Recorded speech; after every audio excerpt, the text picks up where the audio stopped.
Hello, sports nerds everywhere. It is me, Mayo Hosco, with my co host, Venomous Typin, aka Adders, and this is Sports with Adders and Mayo, hashtag SwamPod. Hello, Venomous Typin. How you all going? Venomous Type in here, and it is the opening episode of SwamPod, hashtag SwamPod. So this Yeah, is going to be very interesting and quite exciting as well. yeah, because I've wanted to do a podcast with you for a while now, and when I created a YouTube channel just so that I could watch sports videos and not have that stuff within the YouTube algorithm interfere with the Lego videos I watch. I was like, well, if I'm gonna have a sports channel, why not upload some content? And I thought, you know what, this is the right time for me to do a sports podcast with Venomous Type. And Yeah, I mean, thanks for having me. I'm blessed to be part of this and this joint venture. I don't think that's correct in terminology, but that's what came to my mind anyway. yeah, yeah, because me and Venomous Type and talk about sports all the time on our own, and we have a lot of disagreements and a lot of different opinions, which should make for some good conversations. So we're gonna trial this as a weekly occurrence until at least the end of the calendar year. And if you're if you know anything about sports, you know that the sports calendar never stops. And if you're ultimate sports nerds like us, there's always some kind of sporting event to watch. And so right now, it is at the end of August, and September and October are always big months for sport because a lot of the European Association football leagues got themselves going in July and August. And then the two biggest sports leagues in the US, the NFL and the NBA, they kick off in they kick off in September and October. We've got the FIFA World Cup in December, and a lot of the Southern Hemisphere summer of cricket starts around November. And there's a whole bunch of other stuff, including the finals slash playoffs for the AFL and the NRL. And there's just a whole bunch of other sports stories around the world.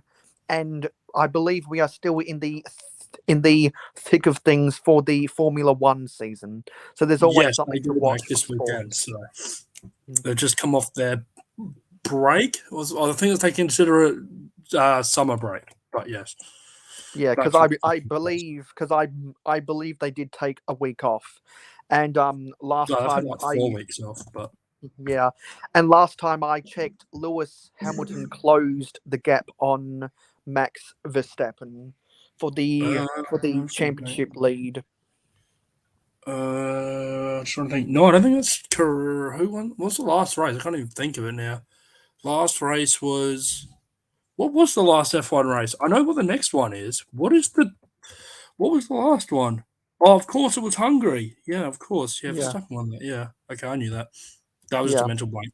But yeah, yeah. Throughout, so throughout this well, I'd assume in the coming months we'll be able to crown the next world champion for Formula One, which, if you are a sports nerd, you know that Formula One is the biggest auto racing league in the world. Sorry to all of the NASCAR fans, sorry to all of the MotoGP fans, sorry to all of the IndyCar fans, and sorry to people who like the strategy of Le Mans, but Formula One is what you want to watch if you can only choose between one form of motorsport auto racing. Um, so I want to. So because Venomous Typin is a massive fan of the NBA, which is by far the fastest has been the fastest growing American sports league in this century. Um, I want to briefly talk about the farce that was the Kevin Durant trade, because according to reports, as of the time of this filming, as of the time of filming this episode, Kevin Durant and his agent met with Sean Marks, who is the general manager of the Brooklyn Nets, and Joe Tsai, who is the owner of the Brooklyn Nets, and they have agreed not to trade away Kevin Durant. If you have paid any attention to NBA media, you will know that a lot of people within the media have gone back and forth proposing different trades that the Brooklyn Nets will accept. And I think the common consensus is that the the market that was reset by general manager of the Utah Jazz, um, D- D- Danny Ainge, when he traded away Rudy Gobert to the Minnesota Timberwolves, that upset the apple cart and made trading for Kevin Durant unattainable. Your thoughts? Well, I mean, that had a bit of an impact. I think the biggest impact, though, was what Brooklyn were actually asking for. Like, I do follow the Celtics, and I do follow some of the Celtics players like pages in terms of Facebook, and there was always like trade rumors of Brooklyn wanting this, asking that. Even within the NBA, it was Brooklyn asking this and asking that. And I think especially they were asking for too much. That's just my opinion. I've looked at some of the trades that they wanted.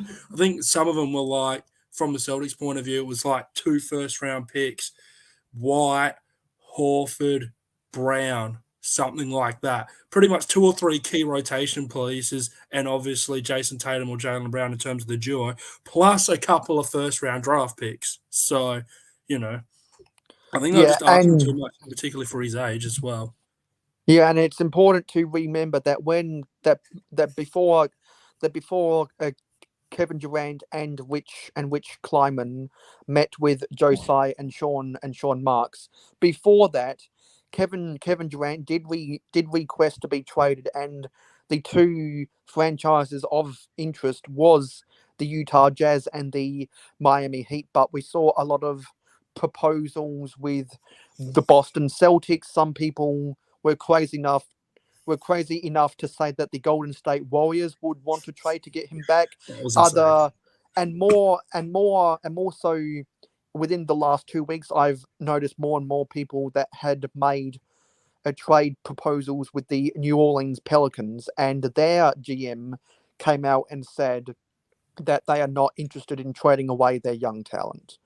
Well, here's the thing though, like Miami were never going to do it because the only way they were going to be able to do it is Bam. Now, it's a weird thing. I don't know whether you know about this. The Bam and Ben Simmons can't play with each other because of what draft class they were in. I believe that's how it works. Yeah, Uh, because I because can't remember the exact rule. I remember looking it up. isn't it because a team can't be well a team can't trade a team in the NBA can't trade for two first round picks coming off their either coming up to their rookie extension or within their rookie extension 2 years in a row or something like that, as a part of the NBA's efforts to keep younger talent with the original teams that drafted them. Where was it? I was looking at it the other day. Yeah, it was something to do with the draft class and when they got drafted. So I think you're on the. I don't know the specifics of it. I remember looking at it the other day, but yeah, well, it's a niche trade clause, or not trade clause, but a niche rule. But I don't think I don't know how many people would have actually heard of that, to be honest. But Yeah, and before before Kevin Durant and the Nets came to the agreement that they're not going to trade him away, I heard I heard someone say, I'm not gonna name names, that the Lakers would want to put up a trade proposal to get Kevin Durant and give the Nets Anthony Davis and a whole bunch of draft picks, which it would be outright stupid for the Los Angeles Lakers to want to trade away any little bit of assets they have because they don't have a first round pick until the year 2027. Really, I did not know that. Yeah, I knew that's they why it traded a few was. away, but I Yeah, thought they like that's 2024 why it was laughable. That's why it was laughable, in my opinion, that and it is still laughable that the Lakers are the only ones looking to trade for Kyrie Irving, because at some point the Lakers front office has to acknowledge they can't keep kicking the can down the road. They're going to have to develop young talent eventually. Anthony Davis injury is always a hot topic. LeBron James, at the end of his 2 year contract extension for just under 100 million US dollars, will take him till age 39. So that isn't going to last. That isn't going to Well, he's last. not gonna. I was gonna That say isn't after that that 2 year isn't that contract, isn't that but isn't going to last until 2027. So, in my opinion, as a Lakers fan, it would be foolish to trade away any more first round picks. well, yeah, especially when you don't have a few. But I think LeBron after 2 years anyway is gonna end up playing with Bronny. So the Yeah, Lakers are only because gonna have him for 2 more seasons. So LeBron James did confirm in the media either last year or or or before Bronny started playing high school basketball that he does want to finish his career playing with his son, which would be a magical moment and might be the most magical moment in NBA history to see a father play with his son. yeah, true. But I got a controversial opinion on this. I don't know whether to be the greatest for Bronny because, especially coming in as a draft, I think he'll be overshadowed by LeBron, especially for the first few years. There'd probably be a lot of added pressure onto him as well. And of course, LeBron's like one of the biggest marketed type players in the world. So Bronny's not going to be able to compete with that. I think he will get overshadowed while he's playing with LeBron. Yeah, because LeBron James, with his hundreds of millions of followers on Twitter and Instagram, that would bring a lot of unnecessary pressure to Bronny. I haven't formed an opinion about that yet, but I have heard a lot of people in the media echo the sentiment that you just said. Yeah, it's definitely. I mean, as I said, it probably will be magical, but but it definitely is a downside. While I think it's great for LeBron, I think for Bronny, it's probably. I mean, it's great. Obviously, playing with your dad. Like, I don't think has that been done before. I'm not 100% sure. I don't think so. But yeah, there definitely has like some downsides, especially early on in Bronny's career.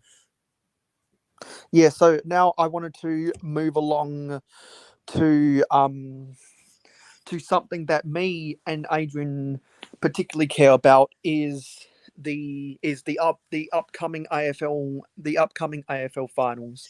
So for those around the world who don't know what the Australian Football League is, it's the National League of Australian Rules Football.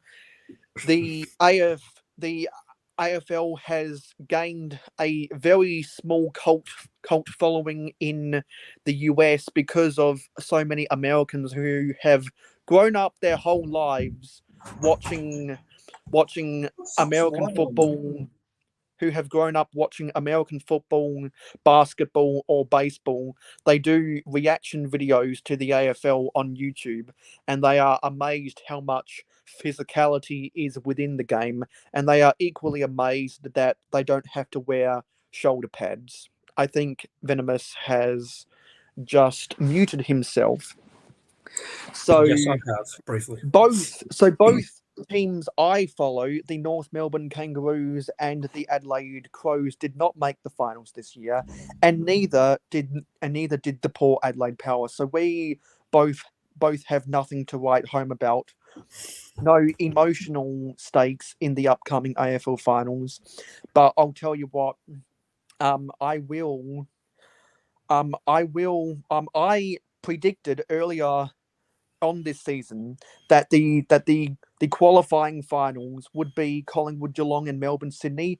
And what happened? The qualifying finals are going to be are going to be Geelong versus Collingwood and Melbourne versus Sydney. So for all of the Australians watching who care about the AFL finals, round one at Thursday night, Thursday night at 7:20 p.m. It'll be the Richmond Tigers and the Brisbane Lions in the elimination final. Yes, it's Then on Friday night at 7:50 p.m. It'll be the Melbourne Demons and the Sydney Swans in one of the qualifying finals. Then on Saturday at 4:35 p.m. will be the Geelong Cats and the Collingwood Magpies. And then where was it? And then on Saturday night at 8:10 p.m. Eastern will be the Fremantle Dockers and the Western Bulldogs in the other elimination finals. So I'm going to predict Richmond, Melbourne, Geelong, and Fremantle to win those games. So in the first round, I think the Bulldogs and the Brisbane Lions are going home. Yeah, I think that's a safe bet, especially with especially with Freo beating the Bulldogs a few weeks ago in Melbourne. It's going to be even more difficult for the Bulldogs being in Perth. That one being in Perth. So yeah, I think Freo. That's probably the sure one. Having said that, everyone knows in 2016 they said that about the Eagles too, beating the Bulldogs. So that was fun. Then they went on to win the premiership. But no, I think this time around, I think Freo will get the Yeah, job done there. because the Western Bulldogs just don't have a good enough defense. Their one-on-one defense in in the back in their defensive 50-meter arc is terrible, and their transition defense is equally terrible. Yeah, it's not great. Yeah, I But think the Freo's forward best. line's not great either, though. To be fair, Yeah, because while the Western Bulldogs have been dealing with injuries to their defenders all year, the Fremantle Dockers have been dealing with injuries to their forwards all year. And the best ability is availability. that is a fair point. But yeah, I think the hardest one to pick is probably for me is probably Richmond Brisbane being at the Gabba. Like Richmond have got so much experience. And even though Brisbane were horrible last time they played at the Gabba against Melbourne in the last round, their record at the Gabba is really good. They've lost 3 games in the last 3 years up at the Gabba. Having said that, some of those on what is it in the last couple, they've lost only like 2 or 3 games or something. They haven't lost very many. I think a Now the lot of those must reason have been now finals. the reason I disagree with that is because Brisbane do not have a good finals record under head coach Chris Fagan, and we have seen throughout Richmond's dynasty winning winning 3 out of 4 premierships from 2017 to 2020 that they clearly have the clutch gene, and Brisbane do not have the clutch gene. When I measure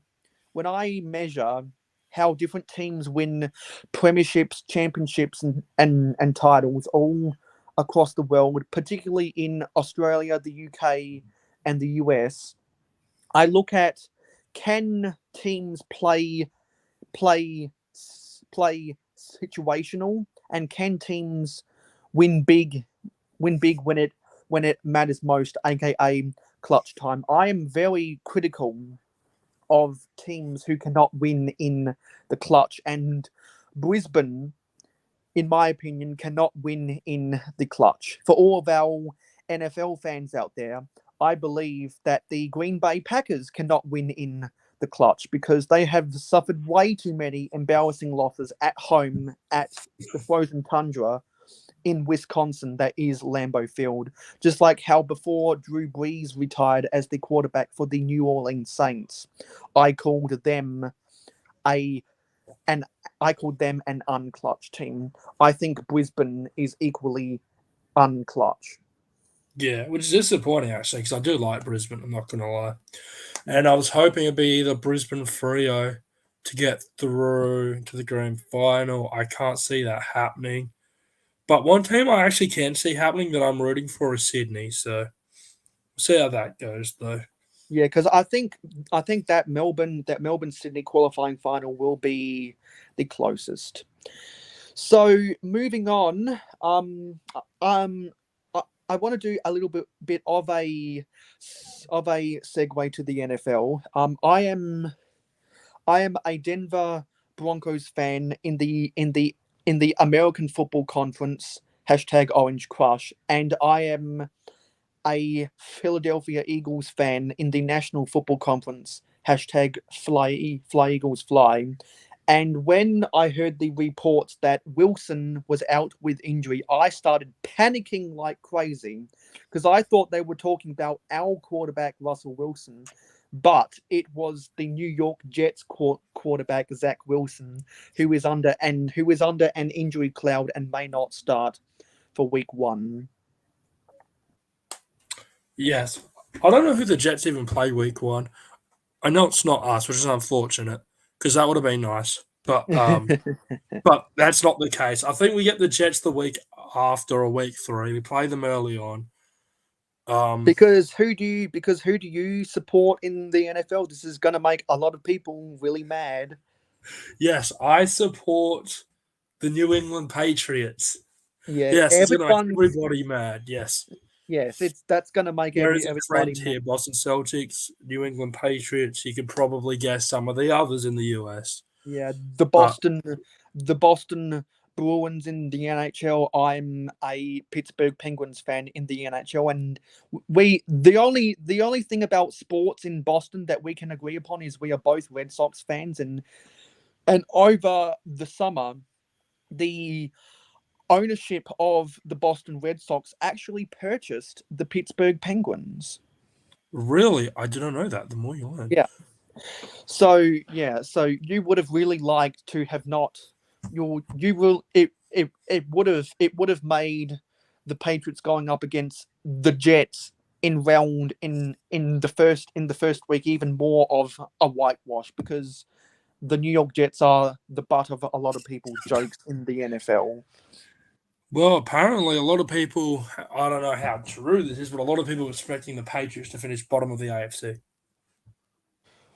Well, of the AFC East Well, division. AFC East, yeah, I should have said that. Well, East. I'm predicting the Jets to finish because they've had back to back really good off seasons, especially in the trade and the draft, but they're just hampered by injuries at key positions, i.e., offensive tackle and the quarterback.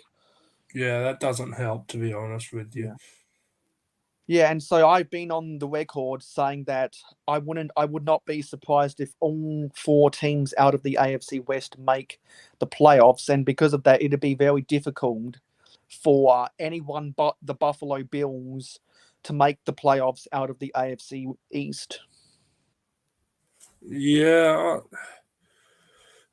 even the Dolphins, though, that's one that I thought might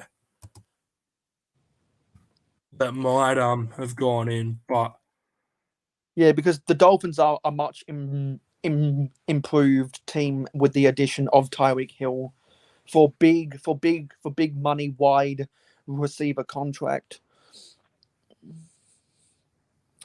Yeah, so I can't wait until week one of the NFL. But it's only a sadly couple I of won't weeks be away able too. but sadly I won't be able to watch the first week because my university won't get out until November. I think I'll be able to watch the second and third week because I'll be on spring break during that time. When do So I go that's on break? I go on break, yeah, second as well. yeah, Second week of NFL. because for us here in Australia, we have to be up in the early hours of Monday morning for us NFL fans. Now, I wanted to Yes. make a detour over to the English Premier League because I am also on record. Yes, I have a lot of quote hot takes with sport, with how badly Manchester United. I am a Red Devil. If you guys didn't know, with how badly Manchester United have performed since Sir Alex Ferguson, aka Fergie Time, retired as their head coach manager back in 2013. My expectations have never been lower, and I said on someone's live stream that my expectations are so low. I'm just hoping we avoid relegation. That's how bad things are. And then you get relegated. But that made massive news if Man United got relegated. Yeah, just like how in the last season of the English Premier League, it would have been, it would have been a really sad day for Everton if they had gotten relegated, but they did avoid relegation. That is true. Yeah, because Manchester United, Liverpool, Chelsea, Tottenham, Arsenal, um, and Everton have been staples of the English Premier League. It's been staples of the EPL for the longest of time, and I don't believe Everton have ever been relegated. Well, I don't know how true this is, but a lot of the top clubs would have never been relegated, have they? Yeah, because I believe Manchester United were only relegated once in the 50s or the 60s. That was either before or after Bobby Charlton. I'm curious now. Yeah, and Yeah, so I didn't even know that any of them actually did get relegated. yeah, and so and so Liverpool, who is Venomous Titan's team, has a lot of injuries right now, and I believe that's the only reason why last weekend Manchester United actually bet Liverpool 2-1 at Old Trafford Stadium.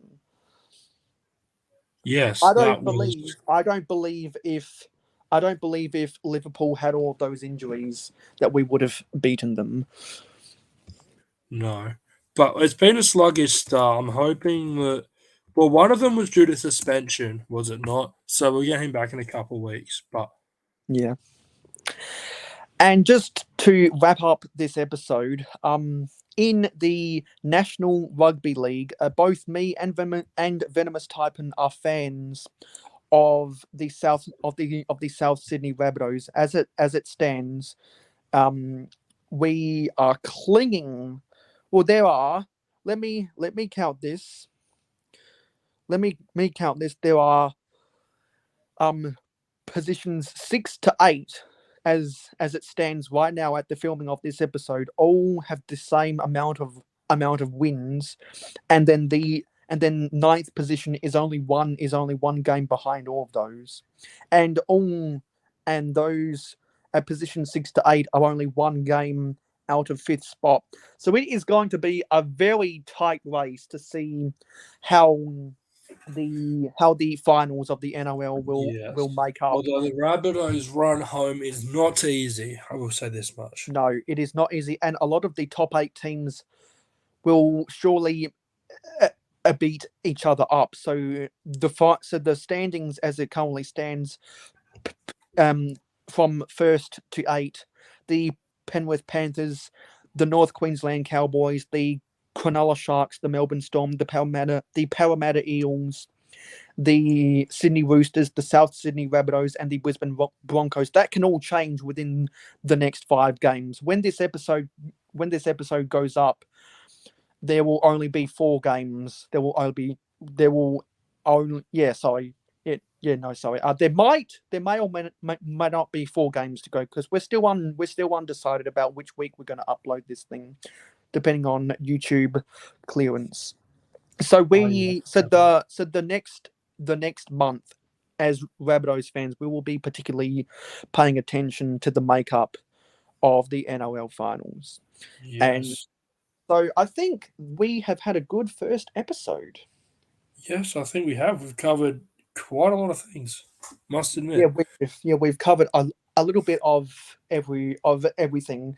The last question I'll say to get us out of here is it is now highly it is now well now we know that to go back to the NFL, Deshaun Watson has been suspended for 11 games for violating the NFL's code of conduct policy and um um for and sullying the shield. There was a lot of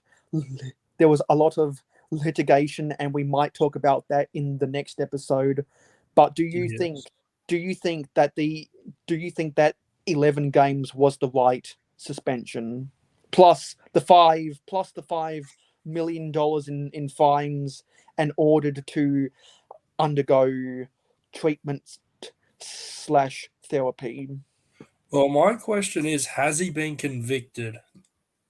Well, he was cleared by the Texas grand jury, and that was the only reason why the Cleveland Browns went out and traded for him and gave him the most guaranteed money in the history of NFL contracts. Right. Because to me, if he's been cleared or it's an all allegation, I would just let him play until he's been found guilty. That's just my opinion. And then at that point, it would be sort of taken out of the league's hands anyway. And then it would then come down to the courts if there was like jail time or anything. But for Well, me, yeah, God, I think that it should have been a 14 game suspension, not 11 games. I wasn't ever calling it for it to be a season, but he did violate the NFL's code of conduct policy, and he did sully the shield, in my opinion, more than any other NFL player who violated the code of conduct policy. I think what Deshaun Watson did with what Judge Sue Robinson described as predatory actions is worse than the Ben Roethlisberger or the Ray Rice incident. I think it is worse because he had to settle with 24 women massage therapists wanted to who wanted to get him criminally convicted, but they settled in the Texas district. No, sorry, in the Texas civil court, I believe. okay, right. Yeah, so we'll definitely get into more detail about that in the first week of the NFL, because there's a whole can of worms, and that is something that we'll talk about more thoroughly in coming episodes. So this has been Sports with Adders and Mayo. Where can we find you on social media? Well, you can follow me at Venomous Taipan 269 on Instagram and also at the Venomous Taipan YouTube channel. And for me, you can subscribe to my main channel, Mayo Hosco. You can also subscribe to this channel, Mayo Hosco Sports, where I do all my sports related content. And for any more social medias where you want to find me, be sure to go to mayohosco.weebly.com. Me and Venomous Typin are both sports nerds, and this podcast is meant for sports nerds. So if you want to make up any memes, or if you want to get in contact with us, be sure to use the hashtag SWAMPOD. That's SWAMPod, so that we can see what you guys have to say.